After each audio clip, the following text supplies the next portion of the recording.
On today's episode of Caviar Conversations, we have a very special guest, Phaedra Wright, founder and owner of VIP Fitness and Lifestyle. Thank you. Excited to be here. Hi. How's Yeah, it I'm going? so excited too. I know we've talked about this for a little bit, so Yeah, here we are. finally, yeah. Yeah, let's dive right into it. So, why don't you tell us a little bit about how you got started into business and opening up your own like boutique gym? Yeah, absolutely. I always kind of wanted to have my own business when I was young. I didn't really know what that even meant or looked like. I started personal training at about 18 years old.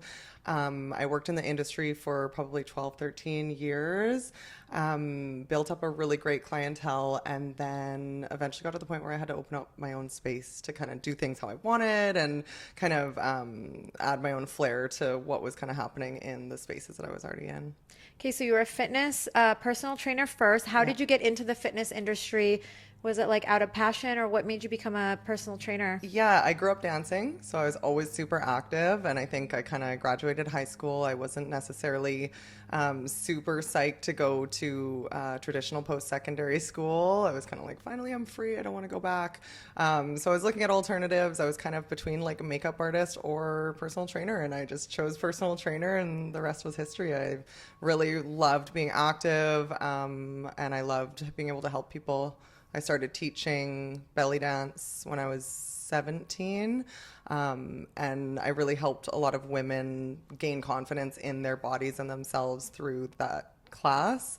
And I really loved it, and so I wanted more of it. So it kind of made sense to go in the fitness route. Where were you working when you first became a personal trainer? Were you at a gym or like did you know you have to find your own clients and build a clientele?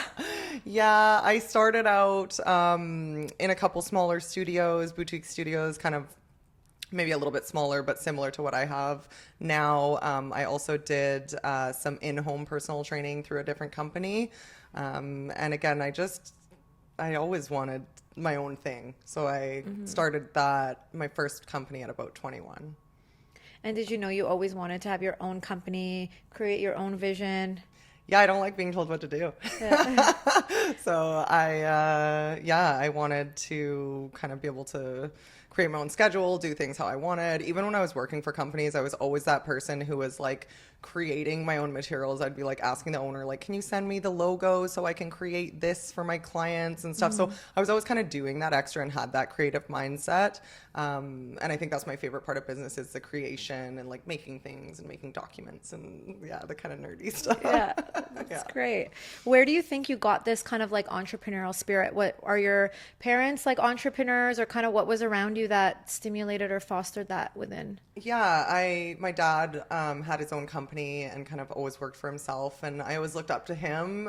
It was never like some massive thing, and he didn't really have staff or whatever, but he was just kind of working independently and had his own company and a really good thing going, and I always admired that. And I think, yeah, just this sense of like kind of freedom, which is totally not what being an entrepreneur is actually like, as you know. No freedom. There's It's zero less. freedom, less freedom. We go all day, every day, and through the weekends, but there's still something about it that just feels more Yeah. free. I don't know.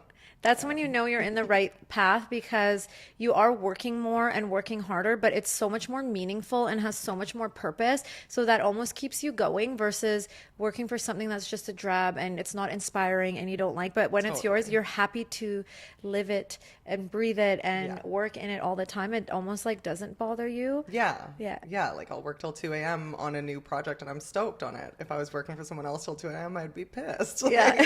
It's so different. Yeah. Yeah. Okay, and then what was the transition point? You were working in boutique gyms and then you decided you're going to open up your own. How did you get the funding? Did you do a loan from family and friends? Yeah, so I had saved up a bunch of my own money that I was going to invest into it. And then we also did get a loan as well. And then I've also expanded since then, and I had gotten a second loan. So it was a combination of the two. I don't have a business background, so walking into the banks and asking them to give me a huge chunk of money when I honestly felt like I was like underqualified and didn't actually know what I was doing. I was Yeah. very proud of myself that I was able to convince them to give that to me. But I mean, hey, it's all worked out, so it's a good thing now. Yeah, and then so you had a business partner originally when starting out. So you guys kind of could combine forces that way and Yeah, get started. yeah. I was previously working with my partner at the time. We kind of worked together for probably 5 years, I would say 4 or 5 years. And then we ended up kind of having different visions for the business and parting ways. And I think it's better in the long run. But definitely learned a lot of valuable lessons from working with my boyfriend at the time. And also just even in having any type of business partner, whether it's a romantic relationship or just, friend or just a, coworker. But And then how did you lay like the boundaries? Like obviously relationships on its own or at the time with your ex, it's difficult to have a relationship alone. Never mind throw in starting a new business from scratch. It's pretty crazy. So did you guys kind of set like, I'm going to do A, B, C, you'll do X, Y, Z, and these are our tasks and we'll come together? How did you kind of get that like organizational like workflow going without like, because it's hard because then in a relationship it's like, well, don't tell me what to do, or like there's all these like layers to it, so you kind of have to tread in a certain way that you guys both want to enjoy what you're doing, but also you have to get shit done. So someone's got to do it. How did you balance that out in the beginning? I think, just really stuck to what we both excelled in. I'm more of a like operations. Like I said, I love creating things. I created websites and this and that. And so I kind of did all of that. He was very like charismatic, energetic people person. So he really excelled with that and kind of creating the hype around the business. And I was just kind of like the computer nerd, like I said. I love it. So I think, kind of divide and conquer is kind of the best advice that I would have there. Know what you're good at and really try to not overlap the same tasks, because if you do that, you're just wasting time. Currently, I have a new business partner who came to me through working with me in the business.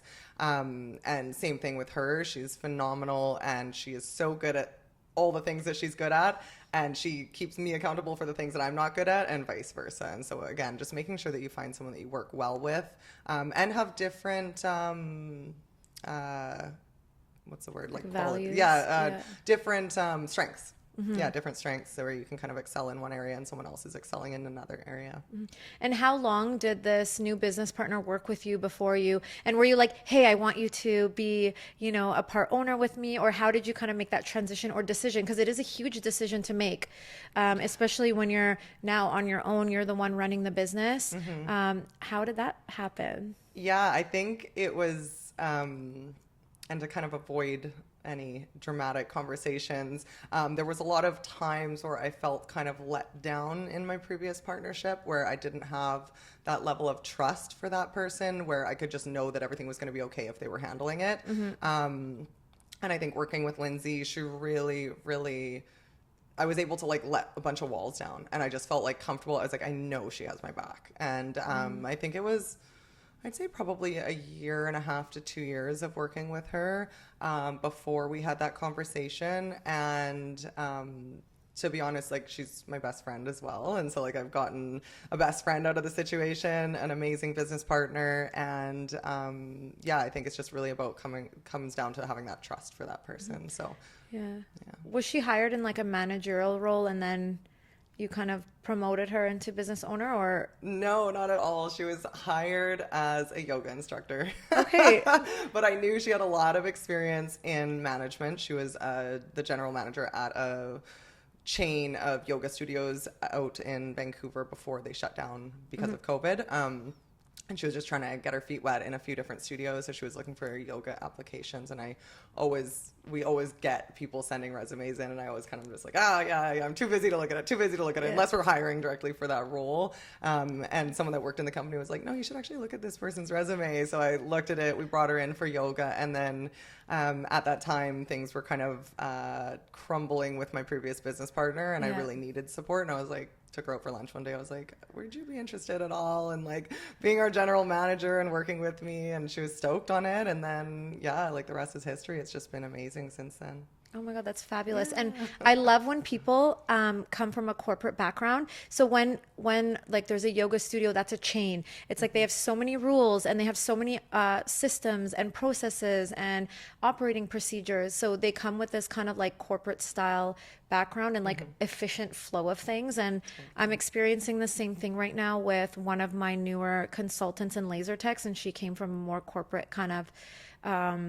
clinic, and I'm like, wow, I love this. The organization Oh my level, gosh. the processes, the flow of everything being standardized. It's actually a dream, and it's a good push because that's what every business needs to, and requires to scale and be successful and be repeatable, and that you can have your freedom back is one with day. these processes. Yeah. So I find it really like pushes you to get those quickly because you have the expertise. Whereas I find when you're on your own trying to create a system where you don't know if it's even going to work or not, you're like Googling everything and then watching YouTubes, and then you've got 20 different versions of a system trying to narrow it to one, and which one's going to work and are staff going to follow it easily.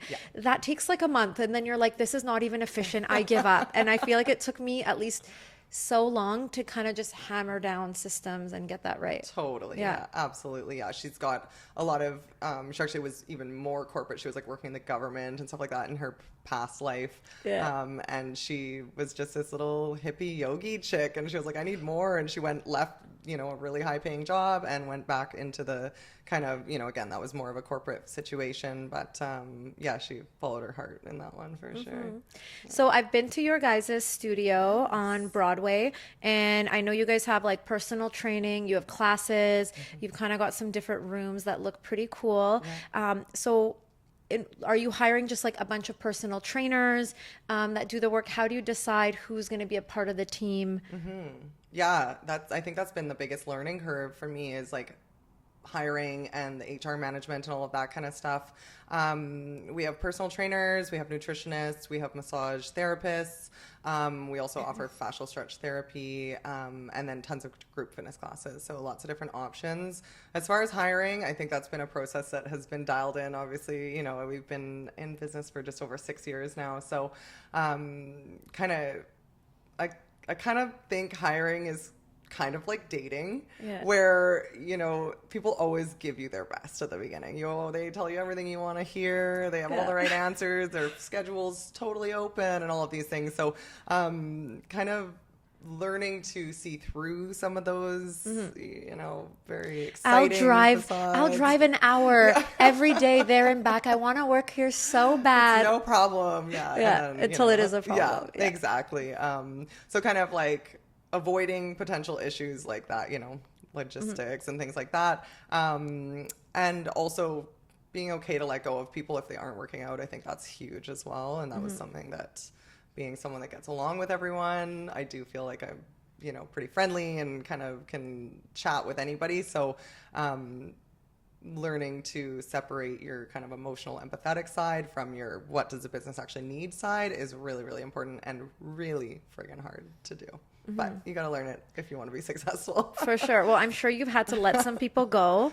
How was it to like let your first staff member go? What was that like? Were you like dying inside, or was it super easy and you're like, get the heck out of here? How was that? I'm never, even when I am like fed up to the brim with people, I'm never like, get the heck out of here, because I just have too much empathy. I just feel bad no matter what. I always see the best in people. So I know there's, 10 good qualities, 5 bad ones, but those 5 bad ones are non-negotiables. So firing people is extremely challenging. I always feel really guilty. And I never feel good about that. I wish I was one of those like cutthroat people that could just be like, get out of here, I hate you. But it doesn't sit well with me hurting anybody's feelings. And I know even if they do something wrong, they're going to be hurt. So yeah. And have you ever had like kind of just a really bad, awkward experience that even when you're like, hey, it's like not working out, that it's like not received well and kind of things escalate or go sideways? And how do you now like prevent that from happening in the future? Yeah, I think like even if someone's doing something that's like blatantly against the policies or the rules, they always feel justified in their actions. So I think that's kind of been some of the more challenging experiences where people are clearly breaking the rules. And a lot of the time we're like, even like, hey, like, could you just not break the rules? And then they're like not down and they're mad at you. And so, yeah, I think that that's definitely can be challenging for sure. And do you implement like HR things like, okay, you have your little meeting and then it's like a performance action improvement plan Oh yeah, our and then to a PIPs, write up. performance improvement, yeah. Yeah. And how do you find like what's a good strategy that you have found that seems to work best in actually getting people to move to either if it's a skill thing to like get them to a point where it's elevated their skill or get them a part of the team because it's kind of like a training up or training out. And how have you found that to help with the training up, and has it? What? I think most of the time it's kind of the beginning of the end, to be honest. I always am willing to give people chances. But if, again, they feel justified in their kind of negativity or negative behavior in the situation, they don't want to improve. So we've definitely had some situations where more of like the admin side where we've seen a lot of improvement. However, on like the fitness personal training side, not so much. I think there's a lot of let's say confidence or egos in that world. So once people kind of get something in their head, they're kind of pretty set on it. Yeah. And then how do you standardize like personal training? Because is it like, do you let every trainer that has a little bit their skill set or their strength kind of be a little bit creative in their position? Or like, do you kind of have it standardized, like this is how we train people? Or do you customize like that person should go with that trainer or this person with that trainer? How do you kind of give a consistent care and like service across the board? Yeah, so our clientele range is insane. People are like, what's your niche market? I'm like, we don't have one. Like, people that want to change is our niche market.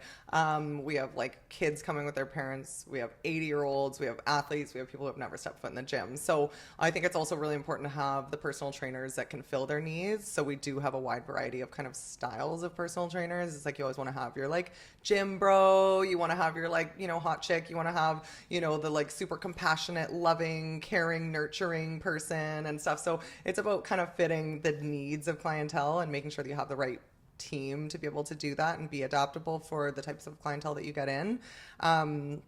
As far as standardizing goes, we do have some standard procedures in what the deliverables to the clients will be. So all the clients are going to get X, Y, and Z. However, there's a lot of room for creativity within that the trainers can kind of excel and utilize their individual experience to make sure that the clients have the best experience.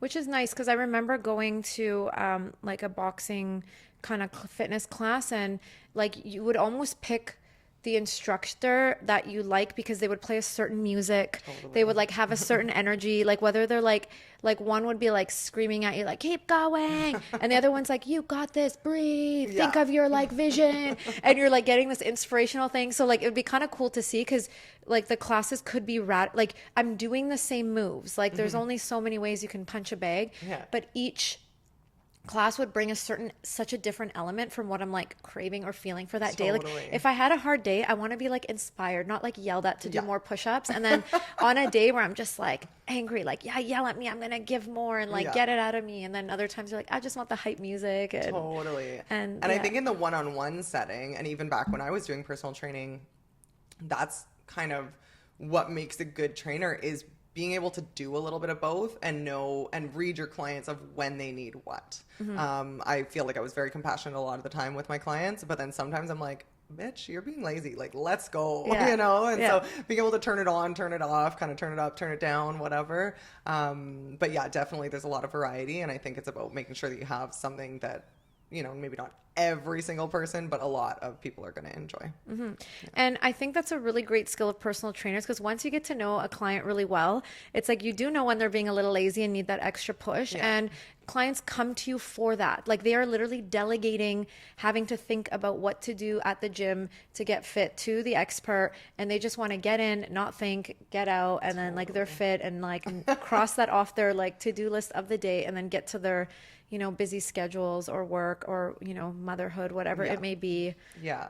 As soon as you let the client start running the session, oh, I'm tired today, I don't want to do it, or this, that, of course you got to be empathetic. tailor the session around what they're going through in life.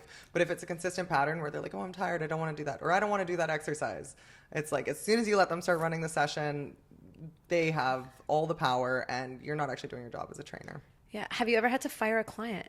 Oh my gosh. Okay. I think I didn't like officially like sit down with her and say like we're done, but I just kind of was, more sparse with I almost ghosted her, I guess. Maybe not full ghost, but like more, made it a little bit harder to be reachable. But I think a lot of the times people hire trainers and they think I'm automatically going to lose weight because I hired a trainer. They don't realize like you got to still put the work in. You got to eat healthy. You got to get the cardio in. You got to do your homework, whatever. But she hired me and like literally would like abuse me the whole hour. You could just say it was abuse. She was like telling me she was going to like run over me with her car and like just like really outlandish stuff where I was like, okay, like I get it being frustrated. And it was like every session was like that the whole session.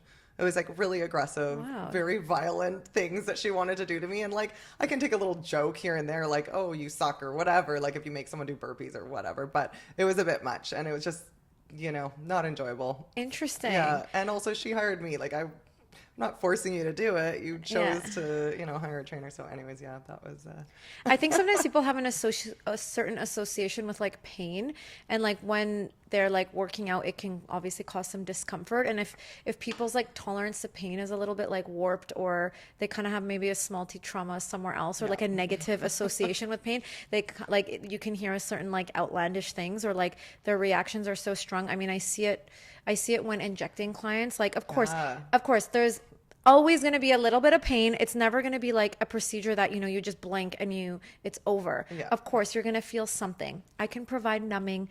I can even inject you with numbing, but that's what I've got. Yes. I don't put you under anesthetic. It just wouldn't make sense. But I can see the differences, because I can see people like, sure, squint a little. I know when they're uncomfortable. And then you have those patients that the reaction just seems like 20, like it's like, I'm like, oh my God, I've numbed them and injected them with numbing, but they're like screaming. But good thing I've never experienced it at me. Yeah. And they're usually just like, I'm sorry, I'm so embarrassed, but like, it's so painful. Like, and I can kind of see like there's this association or difference with like whatever pain tolerance or negative thing that's associated with pain that like can really come out. So it does sound like some type of like trauma with pain, or something a little bit like on the outlier than the average that you would see. But okay, so that makes sense. I mean, but it just wasn't not enjoyable. A good fit. I like to push people. I like to and that's fine if they want to push back a little bit, but it was just annoying. I was like, you want to be here, girl? Like, you chose to do this. Like, make the best of it. You're like, I want to live too. I don't want to be run over. Okay, don't threaten me. And then for classes, so how do you organize that? Do you get kind of the person that you've hired for classes to come up with a class that you kind of decide, that's great? Do you give them free range in that, or kind of is one person only running the specific yoga class and then the specific Pilates or the boxing? Yeah, so we have 2 studios. We have a bunch of different styles. We have like kind of a beautiful like yoga, Pilates, bar, dance studio, and then we have like a dark, really cool lighting. It's called The Club because it's literally like nightclub lighting. It's super vibey.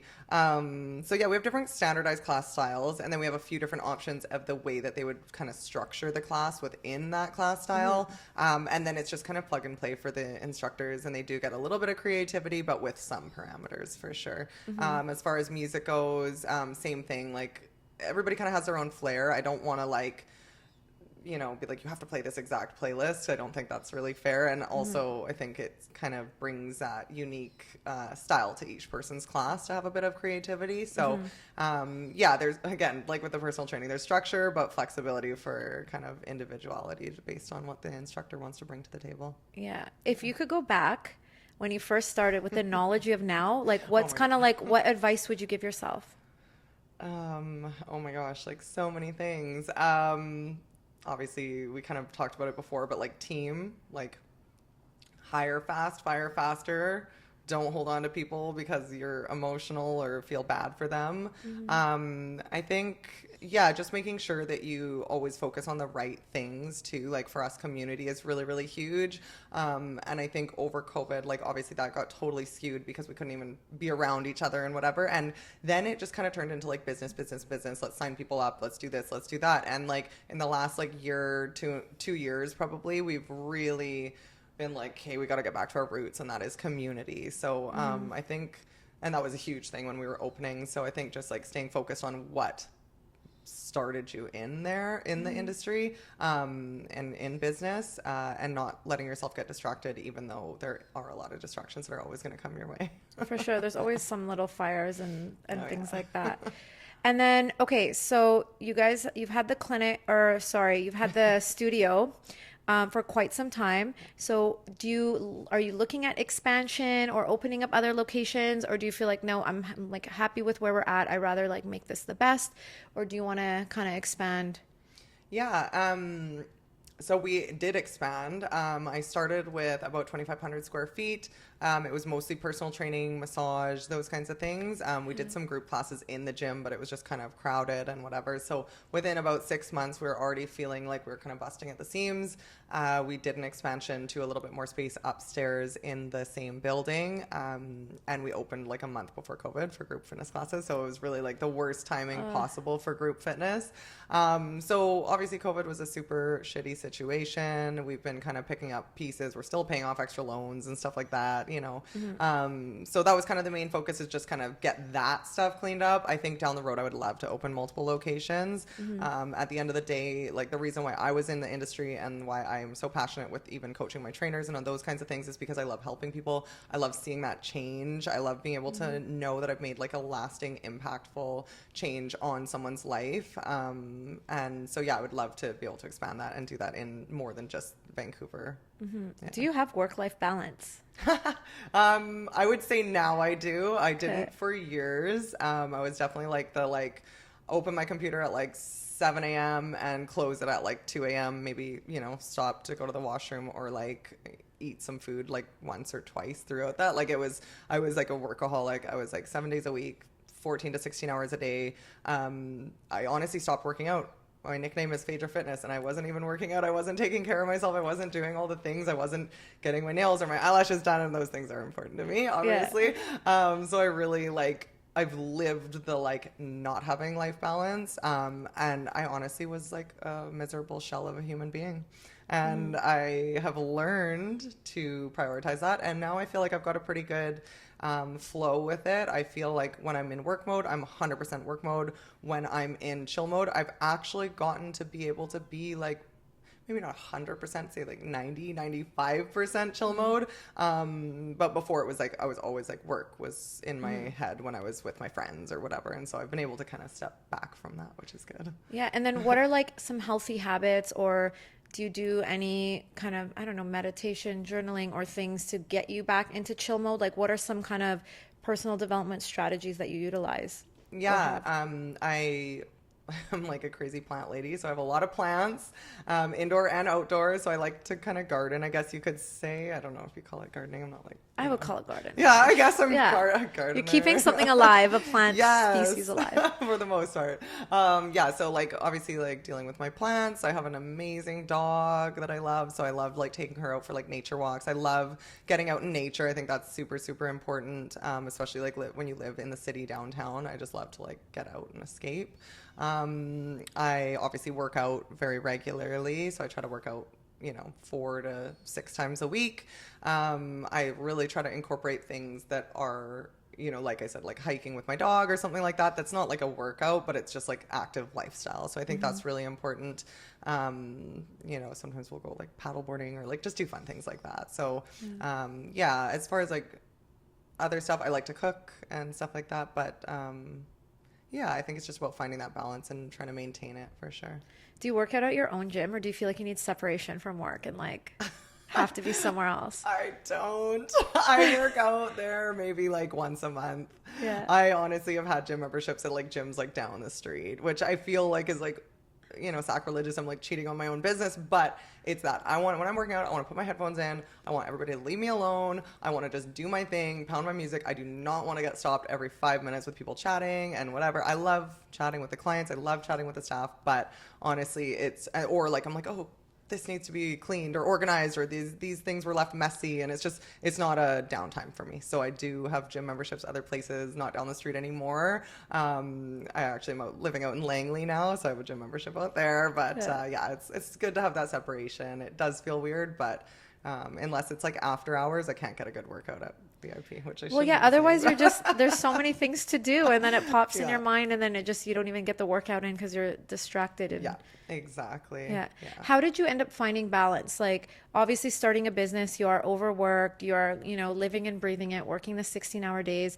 Like, what was the shift? Like, what did you do differently to just kind of let go of some of those things? Or did you delegate those things to somebody else? Or how did you get to a point where you can have a little bit more balance? Yeah, I think again, having the right team, being able to delegate some of the tasks that I'm like a control freak, so I don't like to let go of that. I don't know if you can relate with that, where it's like, Yeah, of course. you could do this, but I'm probably going to do it more thoroughly. So, but being able to kind of let go of that control, delegate some tasks, and I actually started working from home some days as well, which I found really good. I know that's not full separation, but then I would get so much done. When I'm in the studio, I'm getting distracted all the time. I'm getting pulled in every direction. So I find I'm not as efficient. But when I would have my like work from home Fridays, I would do, and I would just get so much stuff done. So, and then I would create that space where I can take time to go and hang out with my boyfriend or my family or something like that. I find I can't get any work done at the clinic. Yeah. Because, somebody will pop in every 5 minutes to ask a question, which is fine. I love to answer them. Totally. So it's part of I like it done my way. So I love that they ask. But then I find I get really distracted from a task, or then it's like, okay, no worries, I'll do that right now. So then I do that right now for them, and then I just never actually accomplish what I want. So I have to work from home. Totally. Yeah. So I try to only go in to the clinic like 3.5 days. My half day is like a training day. Like if I need to stay longer for training staff, but otherwise I find, I need the 2 days a week just like from home. Totally. On the back end. Otherwise, the vision's not growing and you just get bombarded with the little fires and things. Yeah. Yeah. I can hang out all day and chat with people. It's fun, but like, I'm not getting anything It doesn't done. help. Yeah. Yeah. How do you maintain like a company culture? Like you've got a lot of, it sounds, trainers, class instructors, front desk or sales and management. How do you create a culture? Because I'm sure it can be a little bit different personalities. I'm sure there's a little bit of competition with which trainers are getting better. How do you create like that company culture? What do you think has helped? Yeah, I mean, we obviously do our like team meetings every week, which is kind of fun to just all get together. We're very casual. Like obviously we have structure. I always say like as long as everyone's doing their job, we can be real with each other. We don't need to be like, authoritarianism, right? Like, but yeah, like we do super fun events regularly with the clients. So like we have our Halloween party actually on Friday. Oh, fun. Yeah, so we do like this big rager Halloween party. We have a DJ and lots of fun stuff. So yeah, we do that. We do group hikes. We do like lots of different kind of community events, and obviously the team's there for most of those as well. And then yeah, I think just like being able to be available, have like those open door policy, like come chat if you need anything, those kinds of things. And I do find a lot of the time it kind of like the team is bonding on their own. Like even if I'm in the back office, they're out on the gym floor or at the front desk kind of chatting and stuff. So it's good for sure. Yeah. I don't think I tried to kind of structure the business a little bit different than most like gyms, in that there's not a lot of opportunity for competition or like feeling competitive with each other. It's a very supportive kind of team work together environment. So I think that kind of like decreases a bit of that kind of cattiness. The fitness industry is brutal for sure with that kind of stuff, but I think at VIP it's pretty good. Yeah. And do your like trainers, are they responsible for like sales and getting clients as well? Or is that something you guys kind of create a funnel and pipeline in your marketing? Like how independent are they in terms of like building up their clientele? Yeah, we do a lot of it for them. It's kind of like a collaborative approach. So we get leads coming in, we'll have them come in for consultation. The admin sales team will take them through a tour and then usually sign them up. We also encourage them to bring their own clients in. Obviously, they make more money if they bring their own clients. So it's a collaborative approach. And then obviously kind of more of the sales that we would ask them to focus on is internal. So like, maybe their clients going once a week, they would benefit more, reach their goals faster from going twice a week. So they would encourage them to go twice a week. It's all very organic. It never feels salesy because we're legitimately helping people, and like making their lives better. So it's like, they're like, I want to reach this goal by this point, and they're going once a week with a trainer. it's pretty easy to say you have this deadline and you know you have a wedding coming up or whatever. Seeing me 2 or 3 times a week is going to be a lot more beneficial, so it doesn't feel like it's sales. And yeah, like I said, we work together and it's very collaborative and supportive, so kind of not the most typical sales environment, I would say. Yeah. I think it's just coming at it from a, hey, if this is your goal, and now like you're reverse engineering, if you want to hit that goal by this date, this is what it will take. Totally. We can help get you there, but it's up to you if you want to take that on or not, or if you feel like you work well independently and you know you come once a week and do the homework. Exactly. Yeah. Exactly. Yeah. So different type of yeah, clients. it's like real talk. It's just, it is what it is. You either do it or you don't. Yeah. So. Are you still training people and going into the gym, and you have your own clients as well, or no? No, I like built this facility for me to have somewhere to train my clients in peace and how I wanted and everything. And then I think within like 6 or 8 months, I was not training anymore. Yeah. It was just like so much computer and HR and just all the things. Cause obviously as a small business, I was doing everything when we first opened. We didn't even have an admin. It was just me and my old business partner. So yeah, I stopped training about 6-8 months in.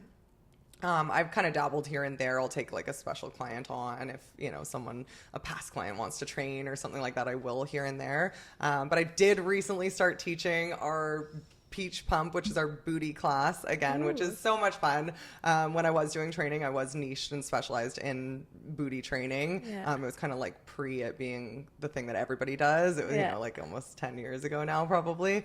And so, yeah, so being back in that world and kind of, you know, I do feel like I have a lot of knowledge, so it does feel good to kind of share that with some clients again. Yeah. And then, so now, do you still go into the gym ever, like, just to check in on things now? Like, I mean, you live in Langley. It's kind of like a 1-hour-ish drive. Yeah, I go in like 3 days, 4 days a week, probably. Okay. Yeah, and then I live part-time on Pender Island as well. Yeah. So I'm split between Pender Island and Langley. So a lot of commuting in my life now, which I used to live 5 minutes away from the gym for years. So it's kind of a bit of a shift. But I think it's really, really important to be there and like continue to build those connections with the team and the clients and stuff like that. So it's important for me to go in, and I don't think I would probably ever stop going in completely. Yeah. It's nice to like see how things are going. And yeah. So, okay, so you started this 6 years ago. So was Instagram and social media a big source of like clientele at that time, or was it more the people that you interacted with and you had to literally go, not necessarily cold call, but you would like meet someone and then kind of be like, oh, I'm a trainer, like come train with me or see my gym? How was like, what was your strategy when you were starting like 6 years ago? Yeah, it was, well, I had built my personal training clientele mostly from social media. And I think like lots of referrals as well, but yeah, meeting people, like honestly, when I was independent training or an independent trainer, I would meet so many people just like at a party or something. They'd be like, I want a trainer, I'm gonna hire you.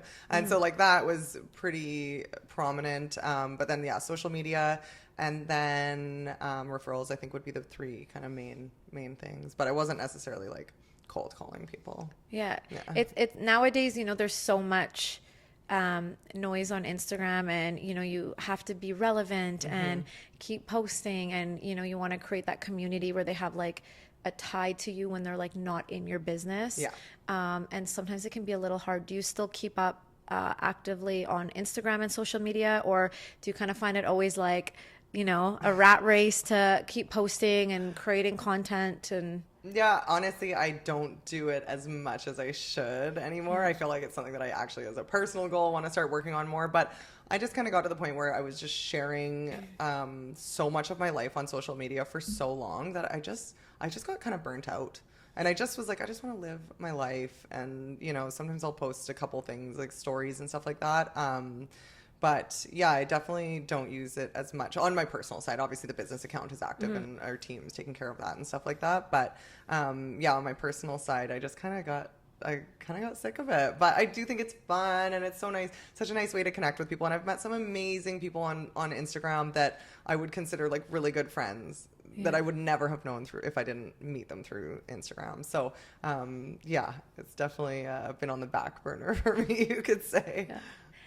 I mean, I think all of us, we think we should be doing more or like could be doing more. But I mean, there's only so many hours in the day, and it does really take a team You need, different people creating content, and you need someone to gather some ideas if you don't have the time, and then to actually come in and make the videos or the post and, learn whatever material that you're trying to recreate. So honestly, these days it's actually like super overwhelming, and I think everyone would have the same feeling that they could do more, but I think just like what we're doing is enough. And you get the word of mouth and the referral and all those things going, that like it just becomes like less important. It's still important, but it's not like, oh my god, the business is gonna die if I don't do this. Like you're like, we're okay. Yeah, well, and before I felt like I was like, I'd be like, oh, I'm gonna like cook this meal and I'm gonna film it all and I'm gonna do this and that, and then I'm like making the video and the dinner's getting cold, and it's like I just kind of hit this point where I was like, I just want to live in the moment and really enjoy life and cook because I want to cook, not because I'm going to do it for Instagram. And I think that was a big shift for me.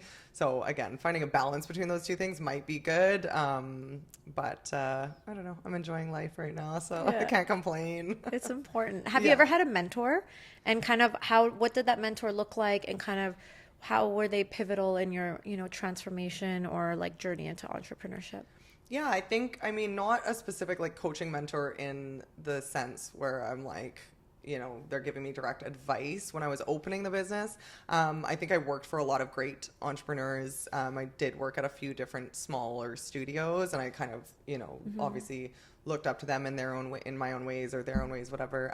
And definitely learned some really key things from them. And then since I've been open, I did work with one mentor who was amazing. He really, really supported me. And I think as a business owner and an entrepreneur, nobody's telling you what to do. Nobody's keeping you accountable. You could take a week to finish this project, or you could take 3 months to finish this project, right? Nobody's making you do anything in any kind of timeline. So, and I kind of had been living in that life for a long time where I was kind of on my own timeline and whatever. So then I started working with this kind of business coach mentor, and he was like, okay, do this by this date. And I'm like, oh shit, okay. I gotta actually like, not that I'm like, drawing projects out excessively long, but it was just nice to kind of have that accountability to someone. I think also it's like your soul, like sure, you can take as long as you want to finish this thing that you want to do, but like you literally feel your soul wilting a little bit, because you're like, I know I would love to get this done. I know it would actually free up more time. There's just something that's like a roadblock, or either like mentally that like you're just like not getting to it in that time. But I think there's a point where you're like, things start happening, and then you're like, oh, my soul is crumbling, because my staff is asking me the same question, every staff, and I'm noticing a pattern. So if I just get this done, no more questions, and then that's like fully delegated. And then you're like, okay, wow, this helped. And then it kind of makes you want to propel on that trajectory to get those things done. But it is nice to have the accountability after so long of not having anybody tell you like, we're not in school anymore, so there's no deadline. And even if you don't do it, it's like, and what? Like you just don't get the project done that you wanted to do. So it's a loss for your own like, personal self and your own confidence of kind of where you want to go in the vision. And we really like are our own limiters of like how far we want to go. Totally. Well, and again, when you're doing mostly everything, there's certain tasks that you're going to like. There's certain tasks that you're not going to like as much. So it's easy to kind of like hustle on these and kind of let these fall to the side. So it's good to have that accountability. And again, I found that with Lindsay as well. So that's been great, just having her to kind of, we both keep each other accountable. Yeah. So do you agree? Okay. So 20% of what we do generates 80% of our revenue in business. Like, do you agree with that? And what is like the 20% you would say for your industry? Yeah, I mean, I guess in a sense, I feel like VIP is very like spread out. We have a lot of different options. Like we do also offer gym memberships and personal training and group classes. I think at the end of the day, like why I started the company and what got me into it was the personal training. And I think that's kind of like the root anchor of the business is people come there for that. And then a lot of the time they'll add the gym on or add classes on or whatever. So I'd say probably like the personal training department is kind of the main staple of the business for sure. And did the pandemic help you guys, or did it like really like sink you guys in that moment? I know people here, we weren't allowed to go to the gym. I think either all gyms were closed or there was a period you had to like sign in and they could only let X amount of people, and like, or did you find, you know, it was detrimental at that time, but then after ramped up? Because, you know, not being able to go to the gym, and when they take something away from us, we want it more, and then we want it bad, and then, you know, so how was that whole era for you? Because a lot of businesses did end up shutting down. It was actually like pretty sad, because we were like, okay, as small business owners, how are we going to survive this? What's going to happen? We don't know. So how was the whole pandemic experience on your business, and how did you guys kind of come out of that? Yeah, honestly, it was brutal. Like, just to be completely straight up. Obviously, we were shut down, as all businesses were, for the 2 months initially. And then I think it was just like, they just kept like opening us, closing us, open, close, open, close. Like, I think our group fitness specifically was open and closed like 6-7 times over like however long, like a year or whatever it was, a year and a half. There was the last one that they did, and they shut the whole gyms down again, which was out of nowhere. It was like at the end, it was like 2021, I think. December, no, it was December of 2020. I can't remember, but around there, like it was around right before Christmas. It was like, and then I had to go lay all my staff off like a few days before Christmas, and we'd been operating. It was really frustrating because we'd been operating. We had 0 transmission, 0 exposures the whole time. We did a really great job. We had really good protocols. It was a safe environment, and like it pissed me off so much to have people being able to like, obviously, you know, I feel for the restaurant industry. I feel for all industries that got really affected, but it's like people are partying and getting shit-faced and all this stuff, and we're like not able to have like pod workouts going and stuff. So it just felt like the government kind of was pretty unfair on fitness, which was really frustrating.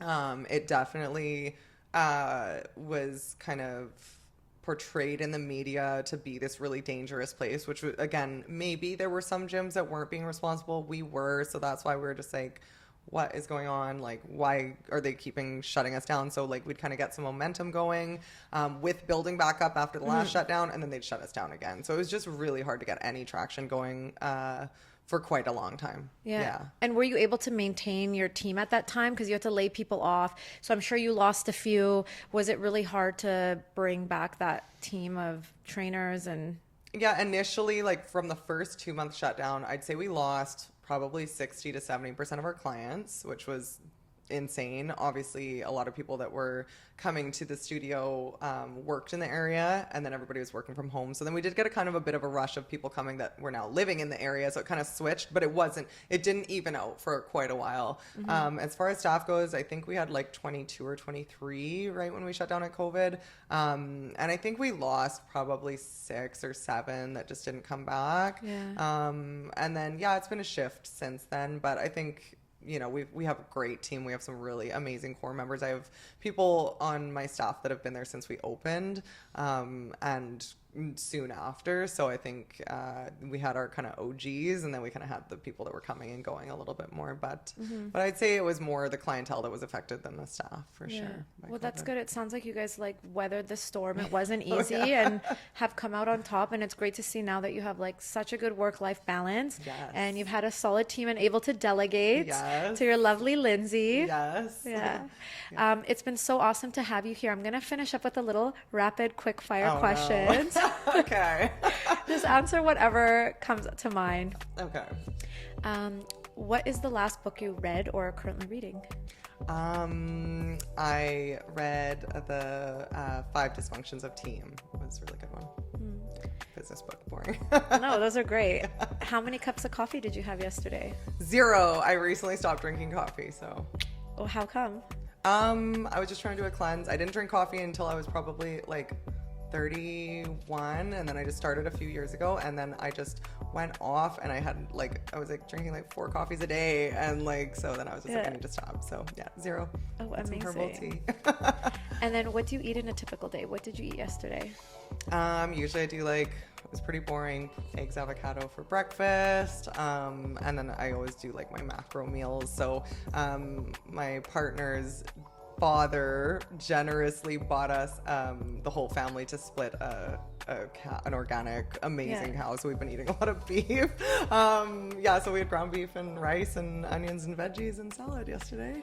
Everyone wants to know what the trainers eat, right? It's such a thing. What do you eat though? How do you stay fit, and how do you and then what's the last movie you watched, or documentary or show?